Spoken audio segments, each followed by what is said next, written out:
नमस्कार, खबर प्रधान देख रहे हैं आप और मैं हूं आपके साथ संगीता श्रीवास्तव। देखिए, जो लोग दक्षिण की पॉलिटिक्स को अच्छी तरह से समझते हैं, जो साउथ के सिनेमा के कल्चर को समझते हैं, उन्हें थलपति विजय की इतनी बड़ी जीत पर शायद ही कोई हैरानी हुई होगी, बल्कि उन्हें पूरा अंदाजा था इस प्रचंड जीत का। दक्षिण भारत में फिल्मों का जबरदस्त क्रेज है। वहाँ के स्टार्स को फैंस भगवान की तरह रखते हैं, यहाँ तक कि मंदिर भी बनवा देते हैं। खुशबू, जो बॉलीवुड की बेबी स्टार थी, साउथ जाकर बड़े स्टार की लिस्ट में शामिल हो गई और फिर उनका वहाँ मंदिर भी बना दिया गया। तो इतना कल्ट फैन फॉलोइंग होती है साउथ के स्टार्स की।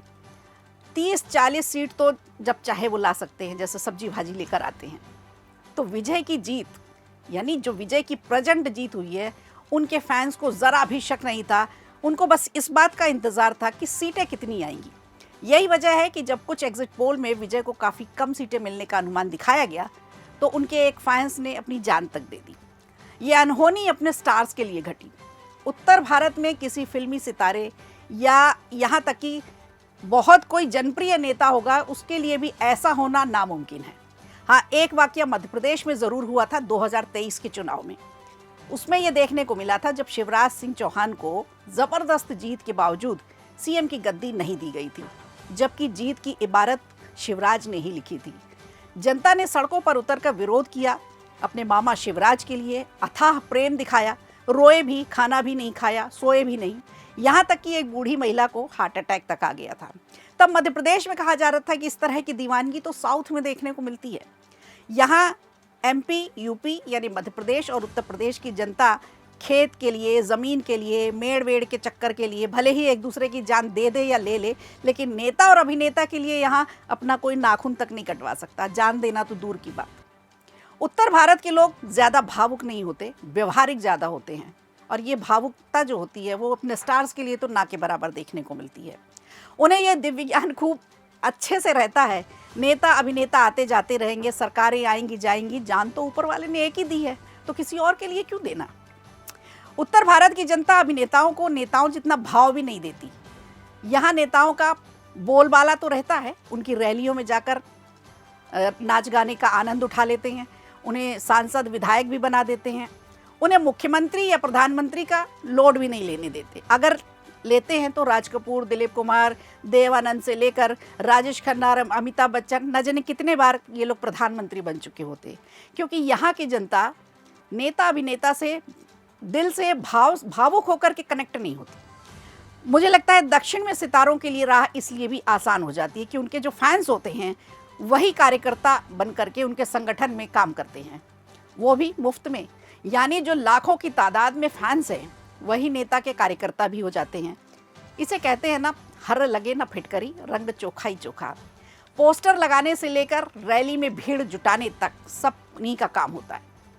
उनका फ़ैन क्लब एकदम से वोट बैंक में तब्दील हो जाता है और इसका फ़ायदा स्टार को मिलता है, वो भी जाति की या धर्म की परवाह किए बगैर। ना यहाँ कोई यादव, ना ओबीसी, ना दलित, ना सवर्ण, ना मुस्लिम। फ़ैन मतलब फ़ैन। तो ये तो दक्षिण भारत की बात है। उत्तर मध्य भारत में चलती है राजनीति। यूपी में तो पानी पिलाने से पहले भी जात पूछने की परंपरा है, वोट देना तो दूर की बात। राजेश खन्ना अपने ज़माने के बहुत बड़े सुपरस्टार रहे, राजनीति में आए, दिल्ली से तो जीत गए थे, लेकिन जब उत्तर में आए तो लाल कृष्ण आडवाणी से चुनाव हार गए। उस वक्त उनका जलवा ऐसा था कि कांग्रेस के बड़े बड़े नेता मीटिंग में उनका इंतजार करते थे। अटल आडवाणी की जोड़ी की तूती बोलती थी। अगर राजेश खन्ना राजनीति में कुछ बड़ा नहीं कर पाए तो बाकी किसी से सांसदीय विधायकी से आगे निकलने की उम्मीद करना भी बेकार है। यहाँ तक कि सुपरस्टार अमिताभ बच्चन ने भी सियासत छोड़कर वापस फिल्मी दुनिया में लौटना ही बेहतर समझा। यानी दो सुपरस्टार राजनीति में जगह नहीं बना पाए। लेकिन साउथ में ऐसा नहीं है। वहाँ स्टार पहले खूब फिल्मों में पैसा शोहरत बटोरते हैं, फिर राजनीति में आते हैं और एक बड़े राजनेता बन जाते हैं, मंदिर तक बन जाते हैं उनके।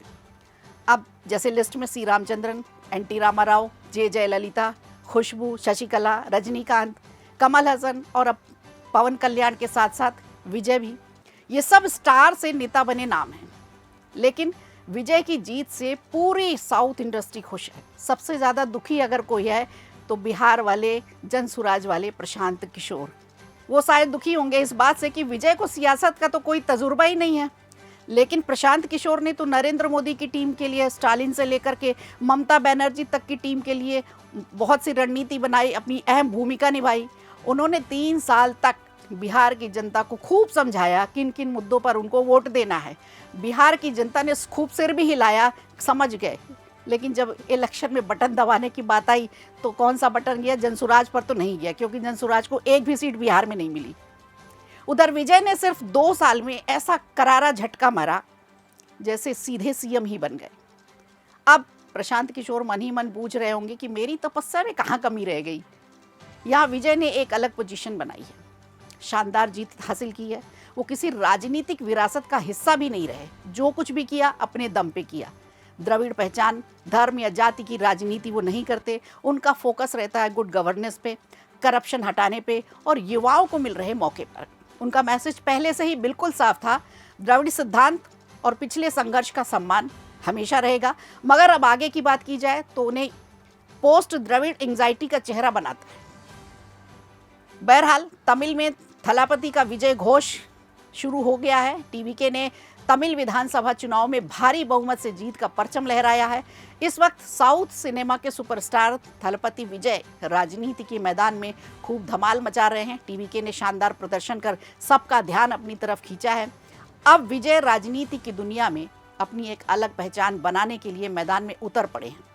60 सालों से सिर्फ 2 पार्टियों के हिस्से में रही तमिलनाडु की राजनीति, जिसमें विजय एक नए ऑप्शन के तौर पर सामने आए हैं। लेकिन एमजीआर, जयललिता को मुख्यमंत्री बना चुके तमिलनाडु में रजनीकांत, कमल हसन जैसे नाम पॉलिटिक्स में नहीं चले, तो फिर विजय इतने महत्वपूर्ण कैसे हो गए? सबसे बड़ी बात यही समझने की होगी कि देखना होगा कि राजनीति में भी विजय इतने ही कामयाब हो पाते हैं। क्या इस जीत का स्केल उन दावों की सफलता तय करेगा जो विजय ने इस राजनीतिक सफर की शुरुआत के लिए खेले और झेले हैं? तो इसके लिए हमें इंतजार करना पड़ेगा। वक्त के साथ धीरे धीरे तस्वीरें साफ होंगी और कोई नई अपडेट होगी तो हम आपके साथ जरूर साझा करेंगे। वीडियो अच्छा लगा हो तो लाइक कीजिए, शेयर कीजिए और कमेंट बॉक्स में हमें ज़रूर बताइए।